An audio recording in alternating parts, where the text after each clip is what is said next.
રાડ પાડીને એ જ ઉમરાના એ જ દ્વારે દ્રૌપદી મૂર્છિત થઈ ગયા, બેભાન થઈ ગયા, પડી ગયા.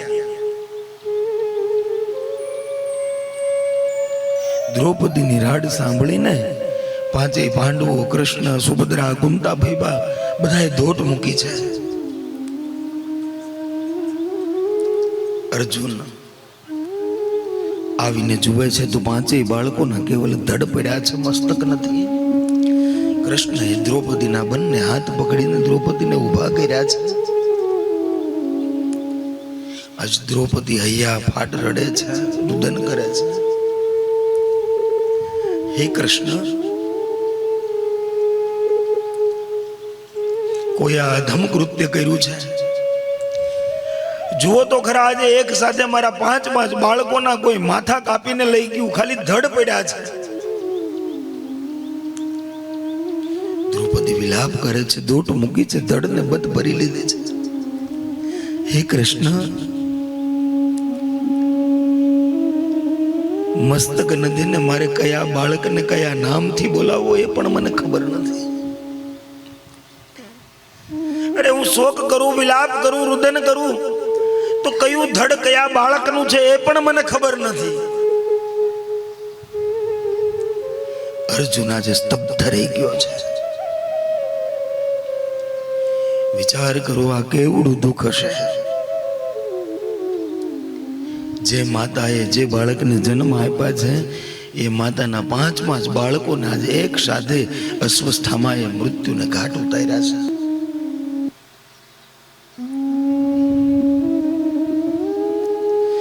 આજ યુધિષ્ઠિર, ભીમ, નકુલ, સહદેવ, અર્જુન બધાની આંખમાંથી દળદળ અશ્રુની ધારા વહે છે. કેવડું આભ તૂટ્યું છે, કેવડું દુઃખ. વિચાર તો કરો, ત્રિલોકનો નાથ, ત્રિલોકનો તાત કહેવાય, જે આખા બ્રહ્માંડને ચલાવે છે. એના જન્મતા પહેલા પણ એના 6 ભાઈ બહેનોને પાપી કૌંસે મારી નાખ્યા. જન્મતા વેદ એને જન્મ દેનારા માત પિતાથી એને અળગું થવું પડ્યું. અખિલ બ્રહ્માંડના અધિપતિ, અખિલ બ્રહ્માંડનો જે નાયક કહેવાય એને જન્મ જેલમાં લેવો પડ્યો. મથુરા છોડીને દ્વારકા આવવું પડ્યું. અરે અંતે સોરીનો આળ કૃષ્ણમાંથી આવ્યો. અને એમ કહેવાય જીવથી પણ જેને જે વાલી હતી ને એ રાધા, વ્રજની અંદર એને પ્રાણથી પ્રિય જો કંઈ હોય તો એ વાંસળી હતી, બાંસુરી હતી. બે વ્રજમાં જ મૂકીને જતું રહેવું પડ્યું. કેવડું દુઃખ. આપણે શું કરીએ? જો ત્રિલોકનો નાથ આટલું દુઃખ ભોગવી શકતો હોય તો આપણા કર્મ પ્રમાણે કદાચ આપણને થોડું સંકટ આવે, આપદા આવે, દુઃખ આવે,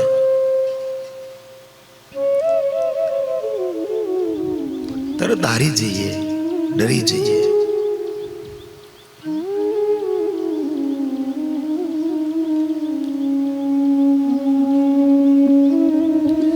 ભગવદની ભક્તિમાં જ્યારે તમે ભક્તિ માર્ગની અંદર આગળ વધો ને, આપણા શાસ્ત્રમાં 9ધા ભક્તિ બતાવી છે.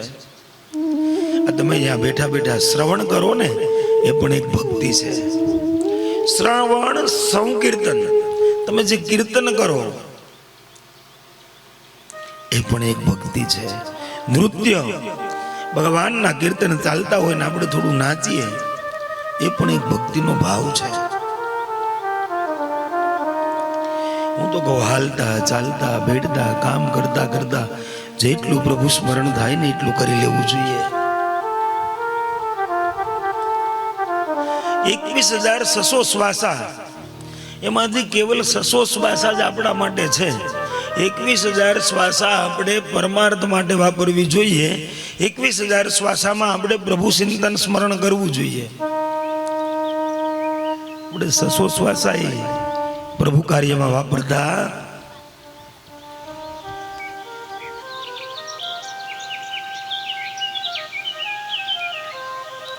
84 લાખ યોનિમાંથી આપણને માનવ બનાવ્યા છે.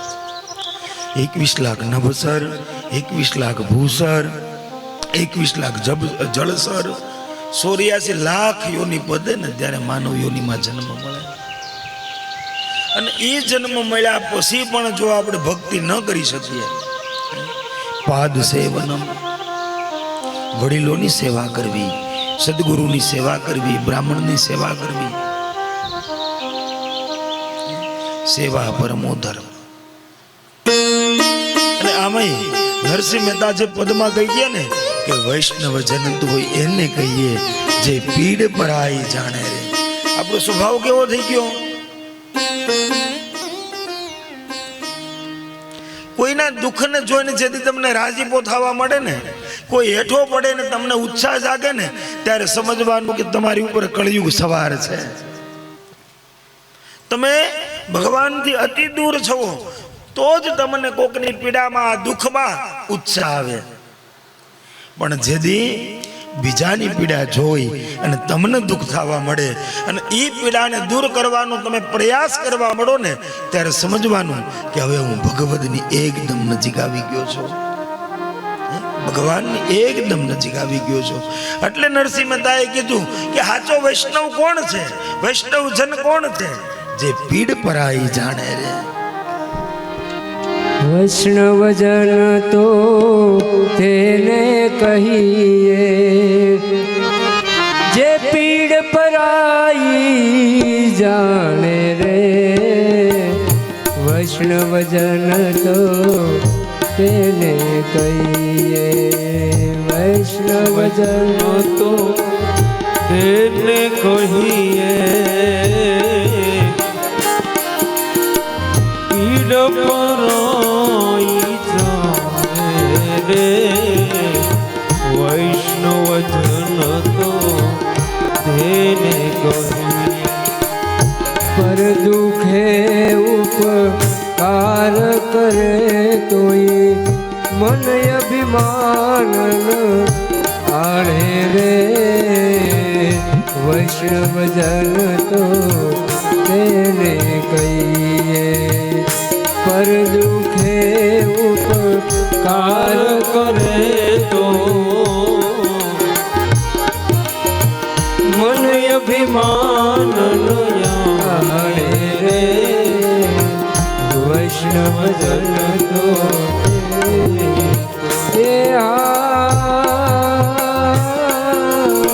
સકલ લોકમાં સૌને વંદે જી, નિદાન કરે કેની રે.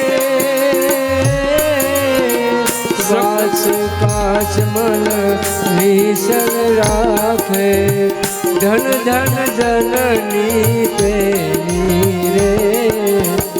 વૈષ્ણવ જન તો તેને કહીએ, વૈષ્ણવ જન તો તેને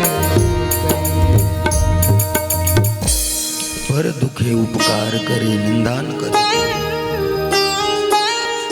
કદાચ આપણા કોઈ સગા સંબંધી હોય ને એને કોઈ એવું સંકટ આવ્યું હોય ને આપણે થોડી જાજી જો એને મદદ કરીએ ને તો આખા ગામમાં કહીએ ઓલાને હમણાં તકલીફ પડી હતી હું જ પડખે ઊભો હતો. પણ એમ કહેવાય કે ડાબા જમણા હાથે કામ કર્યું હોય તો ડાબા હાથને પણ ખબર પડવી જોઈએ. હું તો એવું કહું, ઈશ્વરની કૃપા જો તમારે જોતી હોય તો જીવનમાં અને તમારા ઘરમાં બે નિયમ લાવો. એક, તમારા આંગણે તમારો દુશ્મની આવે ને મોટું મને રાખીને એને જમાડો, એને ખવડાવો. ઈશ્વર બે કાર્યથી બહુ રાજી થાય છે. એક, તમે ક્યારેય કોઈ પણ દિવસ કોઈ પણ આત્મા દુભાવો નહીં. આપણે કહીએ ને આત્મા છો પરમાત્મા. કોઈનો પણ આત્મા દુભાય ને એવું ક્યારેય વર્તન વ્યવહાર કે વાણીનો પ્રયોગ ન કરીએ. અને એક અન્નદાન રૂપે આપણો હાથ ખુલ્લો રાખીએ. આપણા આંગણેથી ક્યારેય કોઈ અતિથિને, કોઈ મહેમાનને ભૂખા ન જવા દઈએ. જેના જીવનમાં, જેના ઘરમાં બે નિયમ છે ને એ માણસ ક્યારેય દુઃખી થાય નહીં, કારણ કે ટુકડો ન્યા પ્રભુ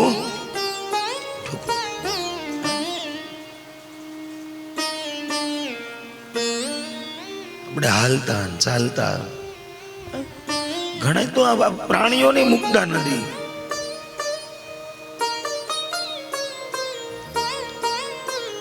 જીવ માત્ર ને આ સૃષ્ટિમાં દરેક પ્રકૃતિના જે ઈશ્વરે આપેલી છે ને એ દરેક સંપદા એનો પણ ભાગ છે.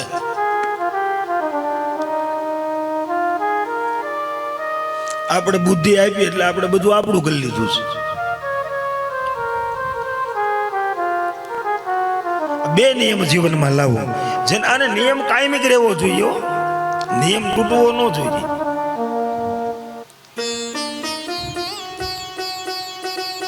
ઘણા આનંદ, એક ભાઈ પાણીમાં ડૂબતા હતા.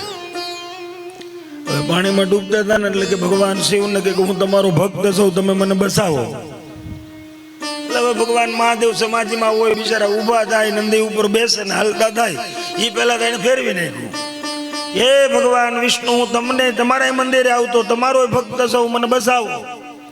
હવે જેવા ગરુડ ઉપર બેન તૈયાર થઈને બસાવા જાય તો કે હે બ્રહ્માજી, મેં પુષ્કરે આવ્યો હતો, બસાવો. બ્રહ્માજી જેવું હંસ તૈયાર કરીને નીકળે ત્યાં ગણપતિ યાદ આવ્યા. હે ગજાનંદ ગણપતિ મહારાજ, મને બસાવો, મેં તમને ધરો લાડવા ચડાવ્યા છે. હવે ગણપતિનું વાહન ઊંધાઈ ધીમે ધીમે હાલતા ત્યાં પૂગાતા ઓલો ડૂબી ગયો. કહેવાનો અર્થ, તમે જે ધર્મમાં છો, તમને જે ગુરુ મહારાજે ગુરુ મંત્ર આપ્યો છે, તમારા જે ઈષ્ટદેવ છે ને, પૂરી નિષ્ઠા સાથે, શ્રદ્ધા સાથે, વિશ્વાસ સાથે તમે એનું સ્મરણ ચિંતન ને એની ભક્તિ કરો, એનું મનન કરો. તમારો ધણી એ છે. સકલ લોકમાં સૌને વંદે, પ્રણામ બધાને કરવાના છે. આપણે એવું નહીં કે આ માતાજીને નહીં માનવાના, કોલા ભગવાનને નહીં માનવાના, ઓને નહીં માનવાના. આ ઘણા ધર્મમાં નથી કે શિવડાવું છે એમ ન બોલે, કપડું ઘડાવું છે એમ બોલે. શિવનું નામ આવે ને એટલે ભાઈ કૃષ્ણના હાથમાં જે મધુર મીઠી બાંસુરી છે ને, એ શિવનો અવતાર છે, શિવ સ્વરૂપ છે. પુષ્ટિ માર્ગીયમાં જ્યારે તમે કાનાને પોઢાવે ને ત્યારે બાંસુરી પોઢાવે છે. એને ભેદ નથી. ધણી એક હોય, એનો મતલબ એવો નથી કે બીજા મંદિરે ન જવું, બીજાને ન માનવા. સકળ લોકમાં સૌને વંદો, એ જ સાચો વૈષ્ણવ છે. કોઈ પણ સ્ત્રી જ્યારે લગ્ન થાય, પરણીને આવે, તેનો ધણી એક હોય, એનો ઘરવાળો એક જ હોય, ધણી એક હોય. પણ એ ખાલી ધણીની સેવા કરી રાખે, પાણી માંગે, દૂધ આપે, જમવાનું બરાબર આપે, બધું ધણીને એકને સાચવા કરે. ધણીના મા બાપ હોય, ભાઈ બહેન હોય, આને કોઈને પૂછે નહીં તો ધણીને ગમે ન ગમે. એમ કૃષ્ણના પ્રેમી બનો અને કૃષ્ણને ધણી માનો. કૃષ્ણને ક્યારે ગમે? સૌને તમે સાથે લઈને ચાલો ત્યારે. દ્રૌપદી વિલાપ કરે છે. કૃષ્ણએ દિવ્ય દ્રષ્ટિથી જોયું તો આ કૃત્ય છે ને એ અસ્વસ્થામાંનું છે. અર્જુને આંખમાંથી આંસુ લૂછા.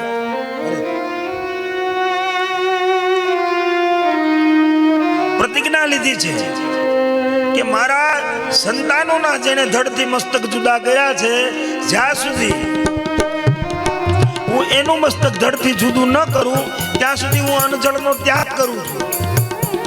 એમ કહેવાય ભગવાન કૃષ્ણ સારથી બન્યા છે. રથ ઉપર પાછું ગાંડીવ લઈને અર્જુન ચડ્યા છે. અસ્વસ્થામાંને ખબર પડી કે આજે અર્જુન મને છોડશે નહીં. ભગવાન કૃષ્ણ રથને દોડાવે છે. એ જ સમયે અસ્વસ્થામાં નથી આવ્યો છે. અસ્વસ્થામાંને એમ કહેવાય અર્જુન મને પકડી લેશે. અસ્વસ્થામાં આકાશ મંડળની અંદર બ્રહ્માસ્ત્ર છોડ્યું છે. જેવું જ બ્રહ્માસ્ત્ર આકાશ મંડળની અંદર છોડ્યું, ધરા ધ્રુજવા લાગી છે. પશુ પક્ષી મૃગાદિઓ આજ ચડફડિયા મારવા લાગ્યા છે.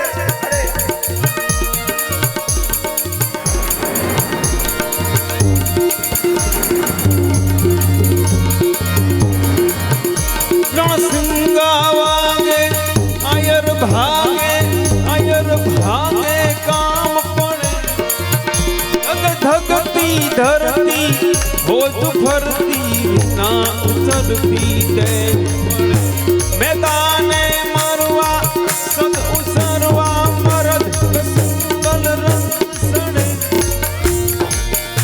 मैदाने मरवा सद उसरवा मरद कसंगल रंग सड़े मरद कसंगल रंग सड़े જેવું જેમ કહેવાય સ્વસ્થામાં બ્રહ્માસ્ત્ર છોડ્યું આજા ધરા યુદ્ધવા લાગીશ કારણ એમ કહેવાય ત્યારે ભગવાન કૃષ્ણ અર્જુનને આજ્ઞા કરે છે કે અર્જુન આ બ્રહ્માસ્ત્ર છે આ સૃષ્ટિનો વિનાશ કરશે માટે આ બ્રહ્માસ્ત્રને વાળીને અશ્વત્થામાને બ્રહ્માસ્ત્ર છોડતા આવડે છે પાછું વાળતા નહીં ત્યારે એમ કહેવાય અર્જુને બીજું બ્રહ્માસ્ત્ર આકાશ મંડળની અંદર છોડ્યું છે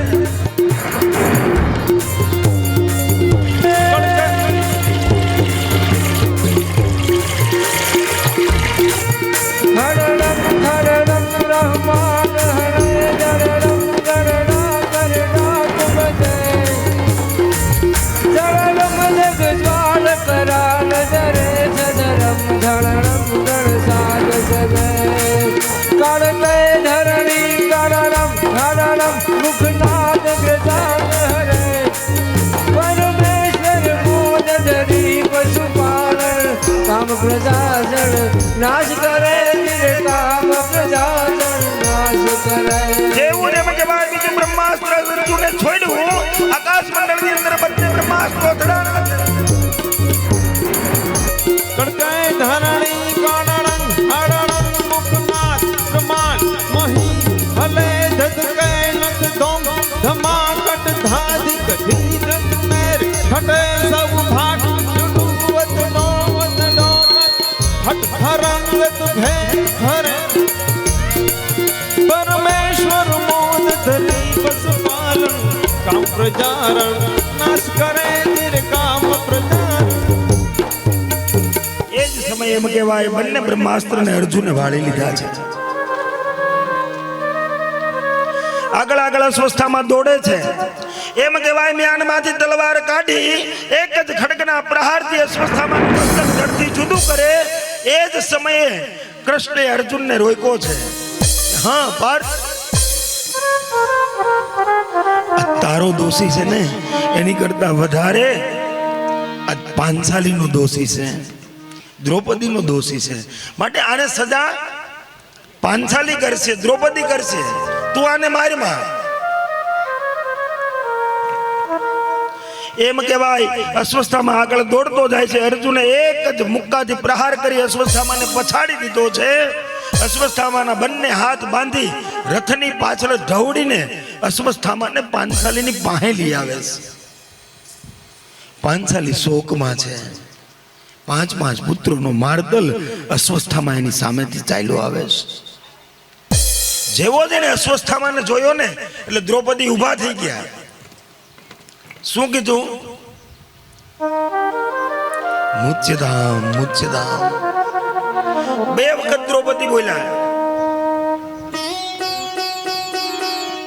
શું કામે બે વખત બોલ્યા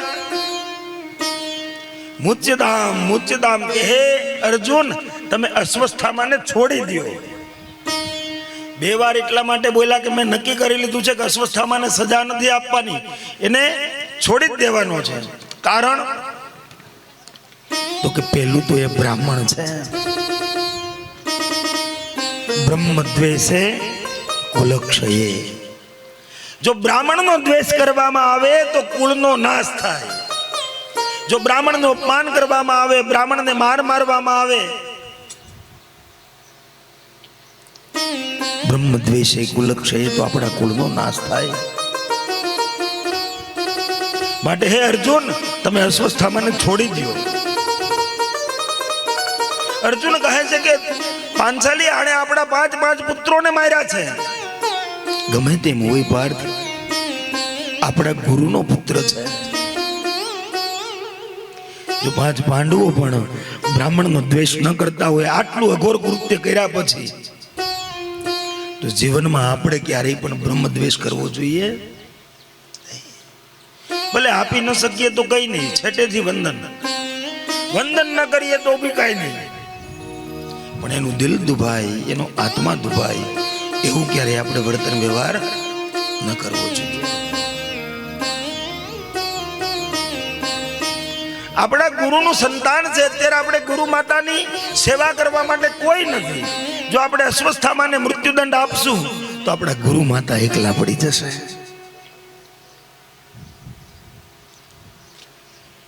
અર્જુન કહે તો મારી પ્રતિજ્ઞાનું શું?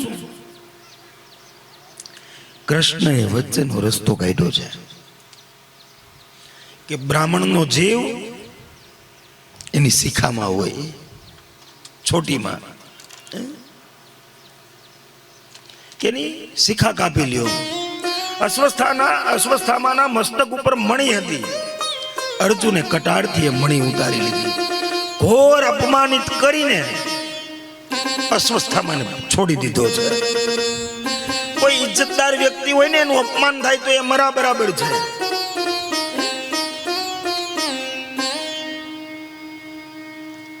સોટી દરેક સનાતન હિન્દુને રાખવી જોઈએ. આપણે રાખતા હા. અને મેન્ટાલિટી જો કોઈ કામ કઈક એવું કરતો હોય ને ભૂલ કરતો હોય ને પછી કોઈ કેમ કે મારી માથે કઈ મોટી ચોટલી નથી, હો હું કઈ ચોટલી વાળો નથી એમ. એટલે હું ચોટલી વાળાની બુદ્ધિ જ નહીં હોય.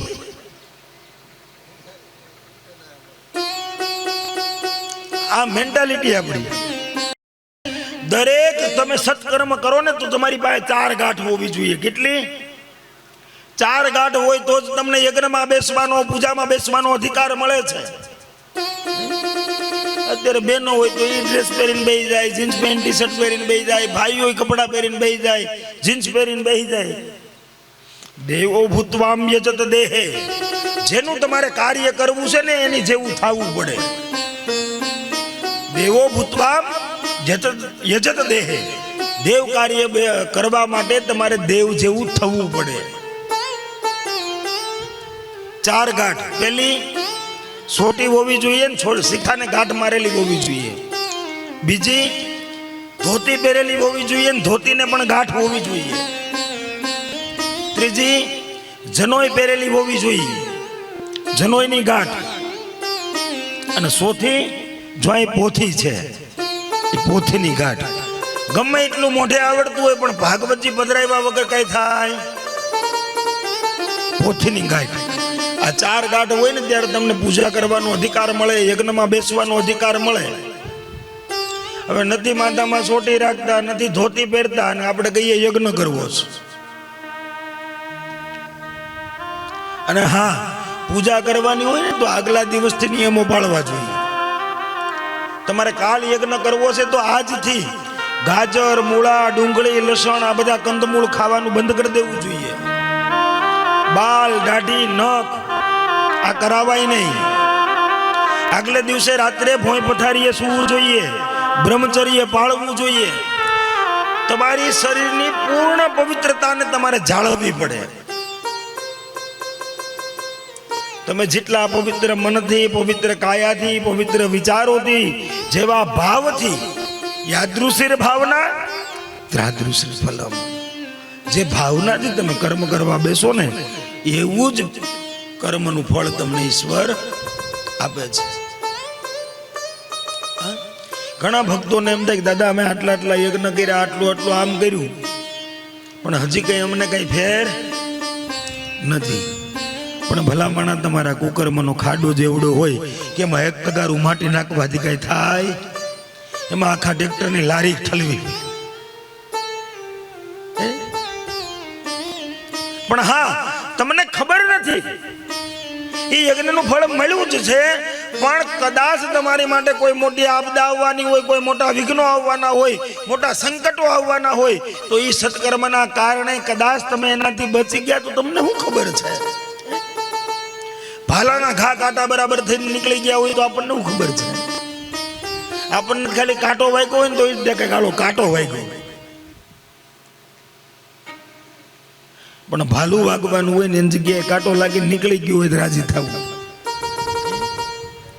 હું તો કહું જીવનમાં કાંઈ પણ બને ને તો હરી ઈચ્છા વગર કઈ બનતું નથી. એક હરી કૃપા. જો તમારા જીવનમાં કંઈક સારું બને છે તો એની કૃપા છે. અને કંઈક આપણને મનગમતું નથી થતું તો હરિની કાંઈક એમાં ઈચ્છા હશે.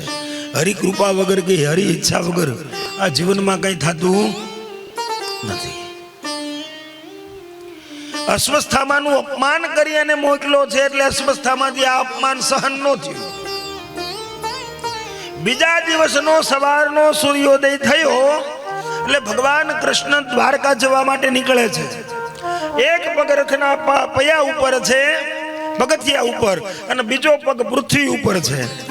એમ કહેવાય એ જ સમયે અર્જુનનો પુત્ર અભિમન્યુ, અભિમન્યુની પત્ની ઓતરા દોટ મૂકીને આવી છે અને કૃષ્ણના પગમાં પડી ગઈ છે. હે કૃષ્ણ, મને બચાવો, મને બચાવો, મારા ગર્ભને કોઈ મારતું હોય એવું લાગે છે, મારા પેટની અંદર અગ્નિ, એક જ્વાળા, મારા ગર્ભનું રક્ષણ કરો. હવે અહીંયા જોવાનું છે, ઓતરા કોની પત્ની? અભિમન્યુની. ત્યાં એના સાસુમાં ઉભા હતા, એના ગૌઢા સાસુ ઉભા હતા, એના સસરા ઉભા હતા. કુંતા, ફૈબા, સુભદ્રા, દ્રૌપદી, યુધિષ્ઠિર, ભીમ, અર્જુન, નકુલ, સહદેવ. પણ પગ કોનો પકડ્યો? કૃષ્ણનો. કેમ બીજા કોઈને ન કીધું? કારણ કે જ્યારે અભિમન્યુના લગ્ન થયા અને ઓતરાની સાથે એક દિવસ દ્રૌપદી બેઠા હતા અને દ્રૌપદીએ કીધું કે ઓતરા, તને જ્યારે સંકટ પડે, જ્યારે તકલીફ પડે, કોઈ આપદામાં તું અટવાઈ જા ને ત્યારે તું કોઈના પગ ન પકડતી, દ્વારકા વાળાને યાદ કરજે.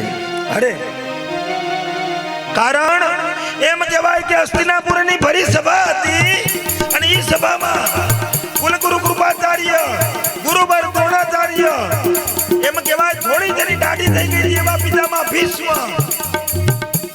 બધા જ બેઠા હતા. ઝુકટે રમતા પાંચ પાંડવો, એમ કહેવાય જેને ભાલાની વિદ્યામાં કોઈ પરાસ્ત ન કરી શકે એવો યુધિષ્ઠિર, જેને ગદાની વિદ્યામાં કોઈ પરાસ્ત ન કરી શકે એવો ભીમસેન, જે ગાંડીવનો ટોંકાર કરીને આખા બ્રહ્માંડને ડોલાવવાની તાકાત ધરાવનારો અર્જુન, એમ કહેવાય જેને તલવારબાજીમાં કોઈ પરાસ્ત ન કરી શકે એવો નકુલ, જે ત્રણ કાળનું જાણે એવો સહદેવ, આ બધા જ બેઠા હતા. એ સમયે એ પાંચ પાંડવો જ્યારે જુગારમાં મને હારી ગયા અને પાપી દુશાસન મારી સાડીનો શેડો ખેંચતો હતો, બધાયની આગળ માથું નમાવીને હાથ જોડીને મેં પ્રાર્થના કરી. પિતામાં ભીષ્મને કીધું મને બચાવો, કુલગુરુ કૃપાચાર્યને કીધું મને બચાવો, દ્રોણાચાર્યને કીધું મને બચાવો. પાંચ પાંડવોની પાસે જ્યારે હું ભીખ માંગવા ગઈ ને ત્યારે બધાએ મસ્તક ઝુકાવી દીધા. અંતે એમ કહેવાય દ્વારકા વાળાને હાથ કર્યો, મારા કૃષ્ણને, હે કાના મારી રક્ષા કર. ત્યારે એમ કહેવાય એક હાડીનો છેડો ફાડી અને 999 તાર એને બાંધ્યા હતા ને, એ 999 શેર પુરવા દ્વારકાથી હસ્તિનાપુર મારો દ્વારકા વાળો આવ્યો. માટે ઓતરા, તને જ્યારે તકલીફ પડે, જ્યારે સંકટમાં હોય ને ત્યારે બીજા કોઈને નહીં, દ્વારકા વાળાને યાદ કરજે. અને ખરેખર ભક્તો, આપણી ગીતાજી કહે છે, આપણા દરેક શાસ્ત્ર અને પુરાણો કહે છે કે હાચા મનથી, હાચા ભાવથી જો કોઈ ભક્ત એને અરજી કરે ને, એના કાને વાત નાખે ને, તો આજે પણ મારો દ્વારકા વાળો એ વાત સાંભળે છે, તમારા કામ કરવા માટે તત્પર છે. વિચાર તો કરો વાલા ભક્તો, ગજેન્દ્ર મોક્ષની કથામાં હાથી જ્યારે ડૂબતો હતો ને બધા એના સ્નેહીજનો એનાથી છેટા થઈ ગયા, એક મગરે એનો પગ પકડી લીધો.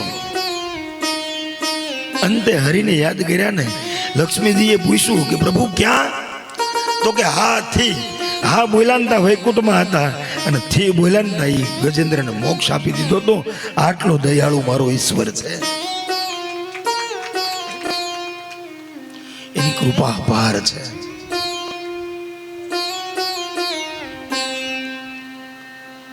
અહીંયા ભગવાન કૃષ્ણે જોયું, ઓતરાના ગર્ભની અંદર અસ્વસ્થામાં અપમાન સહન ન કરી શક્યો ને, એટલે એને ઓતરાના ગર્ભને મારવા માટે, એ બાળકને મારવા માટે ઓતરાના ગર્ભમાં બ્રહ્માસ્ત્ર છોડ્યું કે હવે આ પાંડવોનો વંશ ન રહેવો જોઈએ. ભગવાને અંગૂઠા જેવડું સ્વરૂપ લીધું, અંદર ઓતરાના ગર્ભની અંદર પ્રવેશ કરી સુદર્શન ચક્ર વડે બ્રહ્માસ્ત્રના તેજનું હનન કરી અને ઓતરાના બાળકનું રક્ષણ કર્યું. એ જ રીતે ઈશ્વર આપણા બધાનું રક્ષણ માના ગર્ભમાં એને કર્યું છે. આપણે કહીએ ને ભગવાનની કૃપા ક્યાં છે?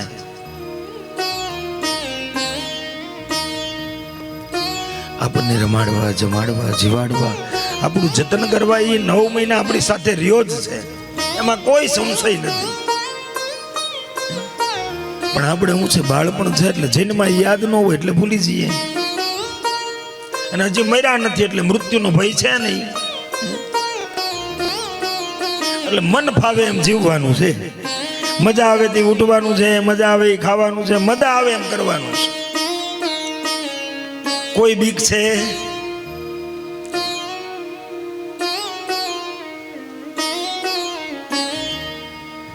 દસમું કે 12મું જેને બોર્ડ હોય ને, એક્ઝામ હોય, આખું વરસ છોકરા રખડતા હોય, તૈયારી જ ન કરે, અને પછી ગવર્મેન્ટ એની ડેટ બહાર પાડે કે ભાઈ આવતી 25 તારીખથી આ એક્ઝામ ચાલુ થશે બોર્ડની. પછી કેવા હાફળા ફાફળા થાય, ઓહે હજી તો મારા આ સેમેસ્ટર બાકી છે, આ બાકી છે, આ પાઠ બાકી છે, આ વિષયો બાકી છે, તૈયારી કરવાની છે.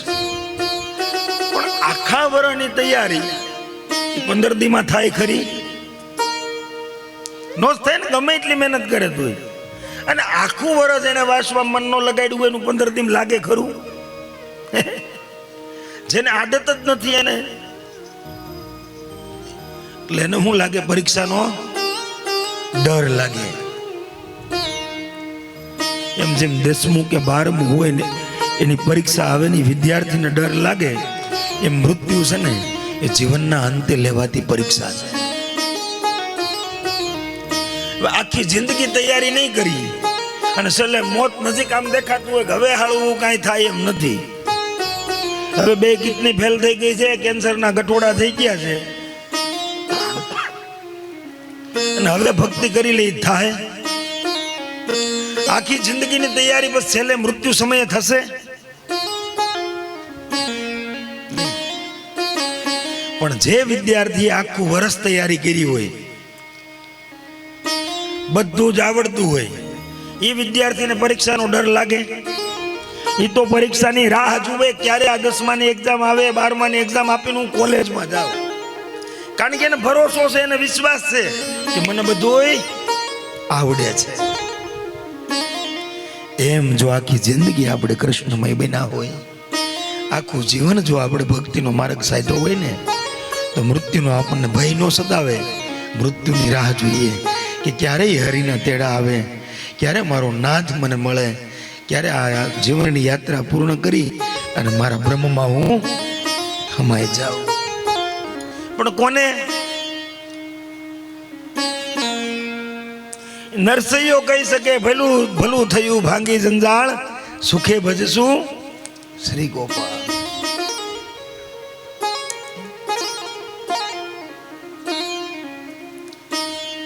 જેનામાં શોક નથી, જેનામાં હરખ નથી ને, એ કૃષ્ણ છે.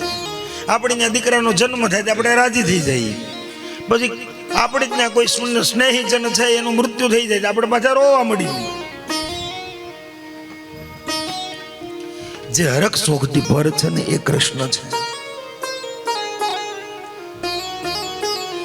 ઉતરાના ગર્ભનું ભગવાન કૃષ્ણએ રક્ષણ કર્યું. કૃષ્ણનો એક પગ રથના પગથિયા ઉપર હતો ને એક પૃથ્વી ઉપર હતો. ત્યાં સુભદ્રાએ કીધું કે ભાઈ રોકાઈ જા ને. દ્રૌપદીએ કીધું કૃષ્ણ રોકાઈ જાવ ને. અર્જુને કીધું રોકાઈ જાવ ને. કુંતા ભાઈ બા કહે છે રોકાઈ જા ને કૃષ્ણ. ભગવાન કૃષ્ણ રોકાઈ ગયા. અર્જુનને એમ થયું મારો મિત્ર છે ને એટલે મેં કીધું એટલે રોકાઈ ગયા. સુભદ્રાને એમ થયું કે મારો ભાઈ છે ને મેં કીધું એટલે રોકાઈ ગયા. પણ કૃષ્ણ રોકાણા કોના માટે? પિતામહ ભીષ્મ માટે, જે બાણસૈયા ઉપર સૂતા છે. ના, પિતામહ ભીષ્મ કોણ? એમ કહેવાય 8 વર્ષની ઉંમર હતી અને એનું નામ દેવવ્રત હતું. એના પિતા શાંતનુ રાજાને જ્યારે લગ્ન કરવા હતા સત્યવતી સાથે, અને નિષાદે ના પડી, સત્યવતીના પિતા નિષાદે ના પાડી કે તમારે તો પહેલેથી પુત્ર છે, અમે જો તમારી સાથે સત્યવતીના લગ્ન કરીએ તો એના કુખેથી જે બાળક થાય એ ક્યારે રાજા ન બની શકે. ત્યારે એ વાતની ખબર દેવવ્રતને પડી, એટલે કે પિતામહ ભીષ્મને ખબર પડી.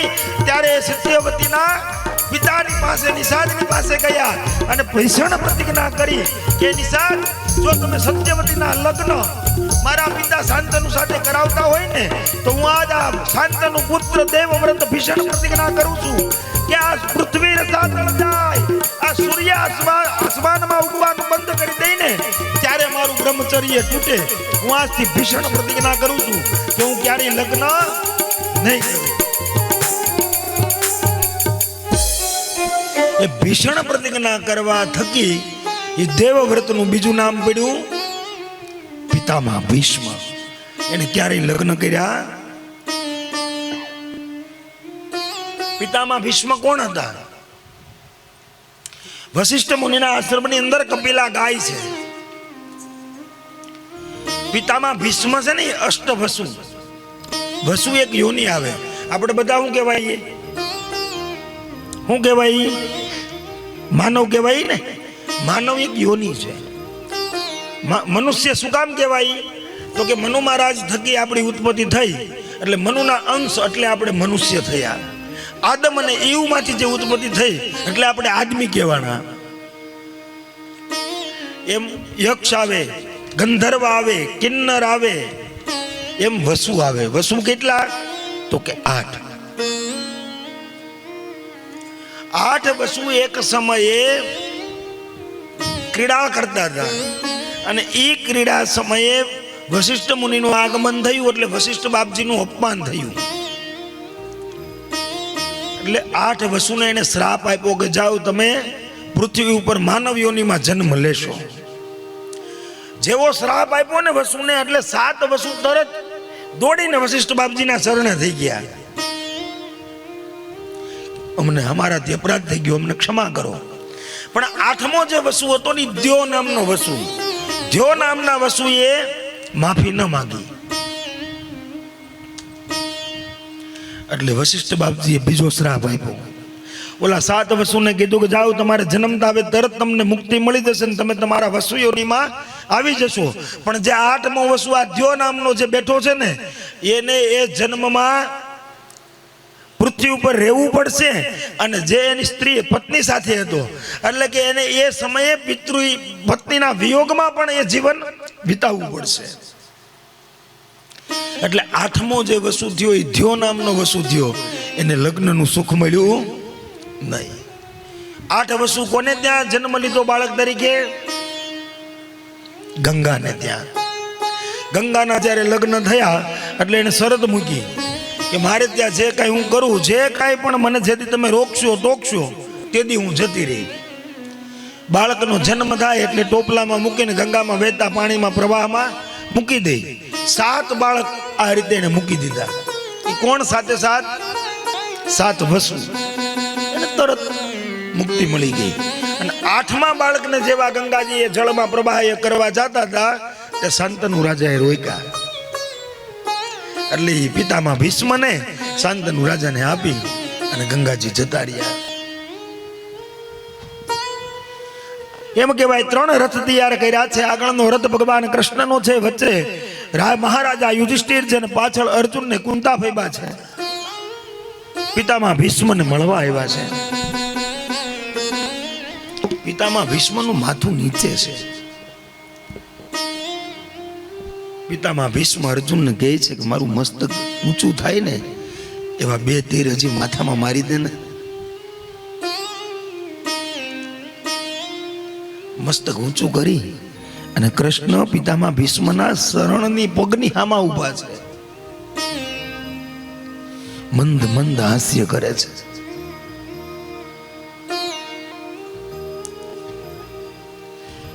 પિતામાં ભીષ્મ રાજા યુધિષ્ઠિરને ધર્મોપદેશ આપે છે. દ્રૌપદી ત્યારે હાસ્ય કરે છે કે આ ભરી સભામાં મારી આબરૂ લૂંટાતી હતી, તે તમારું આ ધર્મોપદેશ ક્યાં ગયો હતો? ત્યારે પિતામાં ભીષ્મ કહે છે કે એ પાંચાલી, ત્યારે મારા પેટમાં દુર્યોધનનું અન્ન હતું અને મેં વસન આપેલું છે કે હસ્તિનાપુરની ગાદીની હું રક્ષા કરીશ. અને ત્યારે ગાદી ઉપર દુર્યોધન હતો.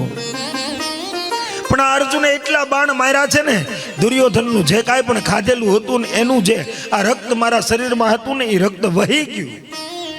એટલે હવે હું તને ધર્મ ઉપદેશ આપી શકું છું. બધા પાંડવોને આશીર્વાદ આપ્યા છે અને અંતે પિતામાં ભીષ્મ કૃષ્ણને કહે છે, કૃષ્ણ, હા પિતામાં, મારું એક કામ છે, તમે કરશો? હા બોલો. મારી એક દીકરી છે. પિતામાં ભીષ્મ આટલું બોલ્યા ને ત્યાં બધા સ્તબ્ધ, કે જેને અખંડ બ્રહ્મચર્ય ની પ્રતિજ્ઞા કરી હતી ને જેની પ્રતિજ્ઞા થકી, ભીષણ પ્રતિજ્ઞા થકી જેનું નામ પિતામાં ભીષ્મ પડ્યું, એને દીકરી. ઈ મારી દીકરીના લગ્ન મારે તમારી સાથે કરાવવા છે, કરશો? કૃષ્ણ કહે કે કેમ, હું જ તમને પસંદ આવ્યો તમારી દીકરી માટે? ત્યારે કહે છે પિતામાં ભીષ્મ સ્તુતિ કરે છે કૃષ્ણને. ઇતિમતિ રૂપ કલ્પિતા વિતૃષ્ણ ભગવત સાત પુનઃ સખે રતિ રસ્તુ મેન વદ્યા. હે ત્રિભુવન, જ્યારે એ કુરુક્ષેત્રના યુદ્ધના મેદાનમાં હું એક પછી એક બાણ અર્જુનને મારવા લાગ્યો અને હું અર્જુનનું વક્ષસ્થળ બિંદુ, એ જ સમયે જે રથનું પૈડું લઈને તમે મને મારવા દોડ્યા અને તમારું અંગ વસ્ત્ર પડી ગયું, તમારું જે સ્વરૂપ હતું કેવું હતું? તામ્ર વર્ણ હતા આખા. કૃષ્ણએ તામ્ર વર્ણ સ્વરૂપ મને તમારું ગમી ગયું છે, એટલે મારી આ મતિરૂપી કન્યાને હું તમારી સાથે પરણાવવા માંગુ છું.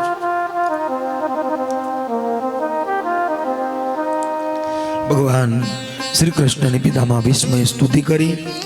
આ બાજુ ભગવાન શ્રી કૃષ્ણ હવે દ્વારકા જાય છે. અર્જુન રથ લઈ અને ભગવાન શ્રી કૃષ્ણને દ્વારકા મૂકવા માટે આવે છે. દ્વારકાના લોકોને ખબર પડી કે આપણા રાજા, આ દ્વારકાનો નાથ, અખિલ બ્રહ્માંડનો અધિપતિ કૃષ્ણ આજે દ્વારકા પધારે છે. ત્યારે દ્વારકાના લોકોએ હાથમાં પુષ્પના ટોપલા લઈ અબિલ ગુલાલ વડે ભગવાન શ્રી કૃષ્ણના સ્વાગત કરે છે, સન્માન કરે છે. ઓ દ્વારિકાનાથ મારા કૃષ્ણ મુરારી, કૃષ્ણ મુરારી. ઓ દ્વારિકાનાથ મારા કૃષ્ણ મુરારી, ઓહો કૃષ્ણ મુરારી. હે દ્વારિકાનાથ મારા કૃષ્ણ મુરારી, વાલા કૃષ્ણ મુરારી, હો મુરારી. હે દ્વારિકાનાથ મારા કૃષ્ણ મુરારી, ઓહો કૃષ્ણ મુરારી. હે સુભદ્રાના વીર મારા કૃષ્ણ મુરારી, હે સુભદ્રાના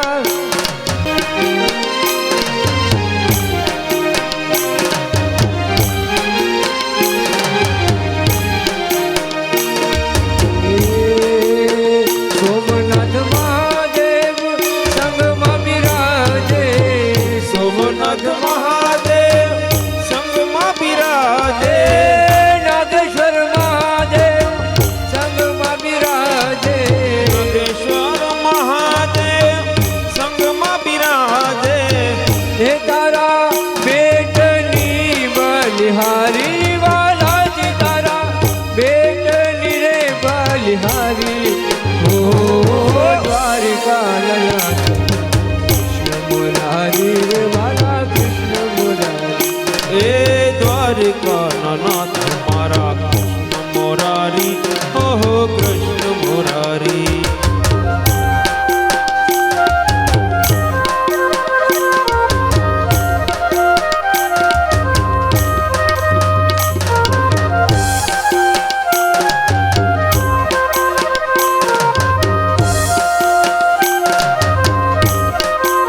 દરિયા દેવ તારા શરણ પખારે દરિયા દેવ તારા શરણ પખાળે સાગર દેવ તારા શરણ પખારે સાગર દેવ તારા શરણ પખાળે વાલા ગોમત ન વહેતા પાણી વાલા જ તારા ગોમત ન વહેતા પાણી ઓ દ્વારિકાનાથ કૃષ્ણ મુરારી રે વાલા કૃષ્ણ મુરારી એ દ્વારિકા નાથ મારા કૃષ્ણ મુરારી ઓહો કૃષ્ણ મુરારી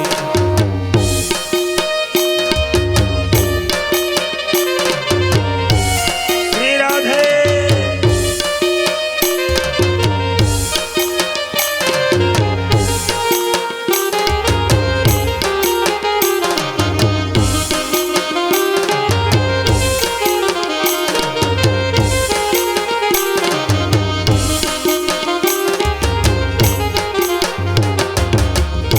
ભગતો આવી તને સદાયું ચડાવે ભગતો આવી તને સદાયું ચડાવે સેવકો આવી વાલા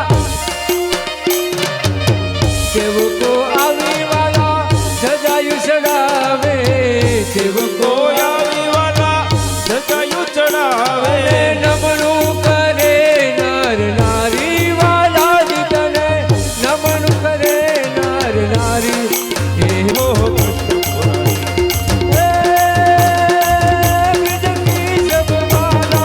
રૂપ રસાલા બહુ બિહાલા બનવાના જમીન જ્વાલા વિપત વિજાલા દિલ દયાલા જલાલા આયે નહીં આલા કૃષ્ણ કૃપાલા બંસીવાલા બનવાની કાન નટકારી કૃષ્ણ મુરારી ગયે બિચારી ગિરધારી રે વાલા ગયે બિચારી ગિરધારી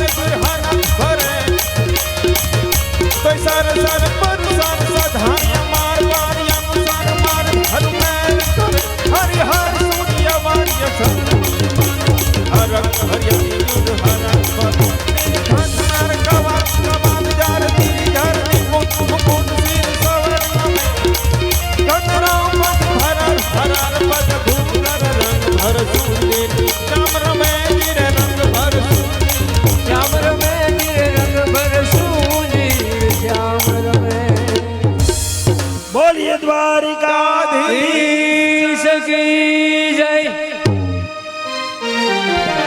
બોલીએ પરીક્ષિત મહારાજ કી કી જય રાજા પરીક્ષિત નો જન્મ થયો. પરીક્ષિત નામ શું કામ રાખ્યું? ગર્ભમાં જ્યારે ભગવાન કૃષ્ણ રક્ષણ કરવા માટે ગયા હતા ને અંગૂઠા જેવડું સ્વરૂપ લઈને, એ સ્વરૂપને બહાર ગોતતું હતું આ બાળક, ક્યાંય દેખાણું નહીં, એટલે એનું નામ પરીક્ષિત રાજા રાખવામાં આવ્યું છે. આ બાજુ એમ કહેવાય સરસ્વતી નદીના કિનારે વેદવ્યાસ બાપજી એકદમ વ્યાકુળ બેઠા છે, ચિંતામગ્ન છે.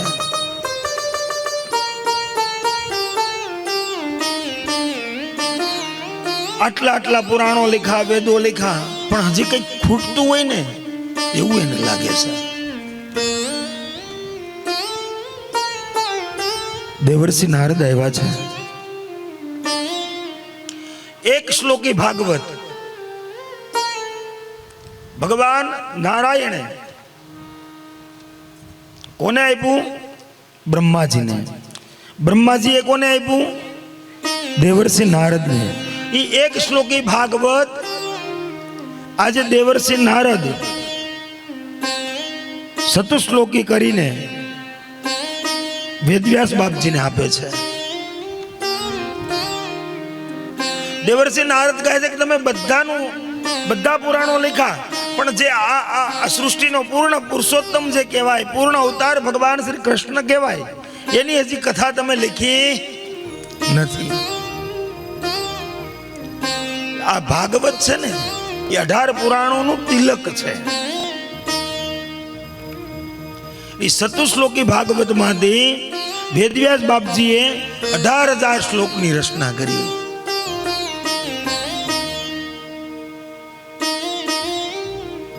એક દિવસ સત્યને ભગવાન મહાદેવ અમરત્વની કથા કહેતા હતા. અમર કથા એટલે ભાગવત કથા સંભળાવતા હતા. ત્યારે એક પોપટનું બચ્ચું એને હોંકારા ભરવા મળ્યું. ભગવાન મહાદેવ એની પાછળ ત્રિશુલ વહેતું મૂક્યું. વેદવ્યાસ બાપજીની પત્નીના ખોળામાં આવીને બચ્ચું પડ્યું પોપટનું. વેદવ્યાસ બાપજીને કોઈ સંતાન નહોતું. ભગવાન મહાદેવના ભયથી અરણના ગર્ભની અંદર વેદવ્યાસ બાપજીના પત્નીના કુખેથી 16 વર્ષે સુખદેવજી મહારાજે જન્મ લીધો. બોલીએ સુખદેવજી મહારાજ કી જય. 16 વર્ષ ગર્ભ જનનમ. 16 વર્ષે સુખદેવજી મહારાજનો જન્મ થયો. જન્મતા વેદ નાળ ખંભે નાખીને દોડતા થઈ ગયા. ક્યાંય મોહ માયામાં એને ફસાવવું. વેદવ્યાસ બાપજી પાછળ હે પુત્ર કરતા કરતા સુખદેવજી મહારાજની પાછળ વેદવ્યાસ બાપજી દોડે છે. 16 વર્ષના યુવાન સુખદેવજી મહારાજ નીકળે છે. જલાશયની અંદર સ્ત્રીઓ સ્નાન કરતી હતી. સુખદેવજી મહારાજ નીકળ્યા ને ત્યારે વસ્ત્ર ધારણ ન કર્યા. 65 વર્ષના વૃદ્ધ વેદવ્યાસ દાદા ત્યાંથી નીકળ્યા એટલે બધી સ્ત્રીઓએ વસ્ત્ર ધારણ કરી લીધા. એટલે વેદવ્યાસ બાપજીના મનમાં સંશય થયો. 16 વર્ષનો યુવાન મારો પુત્ર જે અહીંયાથી હમણાં નીકળો, હું તો વૃદ્ધ છું. ત્યારે સ્ત્રીઓએ જવાબ આપ્યો કે બાપજી તમને ભાન છે કોણ સ્ત્રી ને કોણ પુરુષ? જ્યારે સુખદેવજી મહારાજ કેવા છે, નિવૃત્ત તૃષ્ણામ રૂપ ગિયમાનાદ. એ તો નિવૃત્ત તૃષ્ણ સંત છે, એને એ પણ ભેદ નથી કોણ સ્ત્રી ને કોણ પુરુષ. છતાં પણ વેદવ્યાસ બાપજી હે પુત્ર ઉભો રે કરતા કરતા દોડે છે. ત્યારે ઝાડવા વેદવ્યાસ બાપજીને જવાબ આપે છે. હું આપે છે યમ પ્રૌરજંદમનુપે તમપેત કૃત્યમ દ્વેપાયનો વિરહકા તરજુહાવ પુત્રેતિ તન્મયતયા તરવોભિનેદુ સ્તમ સર્વભૂતહૃદયમ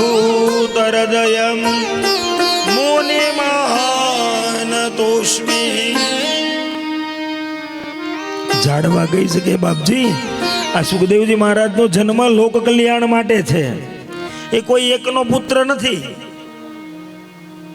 માટે એને જવા દો. ત્યારે ઝાડવાઓ વેદવ્યાસ બાપજીને ઉપદેશ આપે છે કે સંત સરોવર તરુવર સોથાય વર્ષે મેં આ તો ચારોય પરમાર્થના કારણે ધીરાઈ દે. ઝાડવાસી પોતાના ફળ પોતે નથી ખાતા, સરોવર પોતાનું જળ પોતે નથી પીતી. એટલે કીધું સંત સરોવર. સંત છે એ જિંદગી સમાજ કલ્યાણ માટે હોય. સંત સરોવર તરુવર સોથાય વર્ષ મેં આ તો ચારો એ પરમાર્થના કારણે દયા. એ જડવા પોતે પોતાના ફળ નથી ખાતા રે ઉપકારી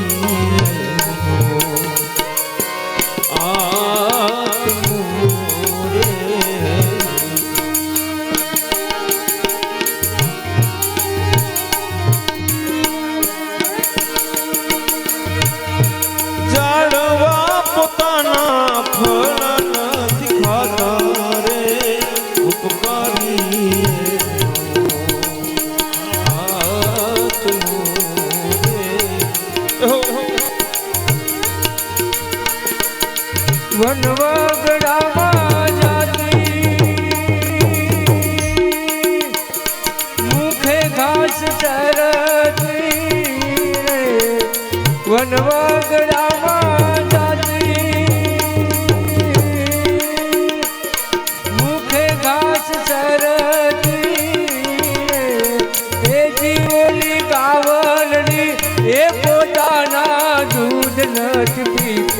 રે ઉપકારી એનો આત્મા રે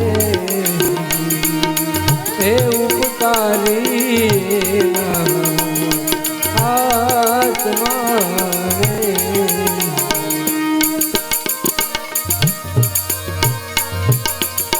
તો ઝાડવા પોતાના ફળ નથી ખાતા રે ઉપકારી એનો આત્મો રે રત્નો રૂપાળા દિયે મોઘા મૂલવાળા રે રત્નો રૂપાળા દિયે મોઘા મૂલવાળા રે હે જીવોલો દરિયો એન પેરે મોતી રાની માળા રે ઉપકારી આત્મા રે ઝાડવા પોતે રે પોતાના ફળ નથી ખાતા રે ઉપકારી આત્મા રે બોલીએ કૃષ્ણ કનૈયા લાલ કી ચાલો શરબત આવી ગયું છે મુકુંદમાં મોરારી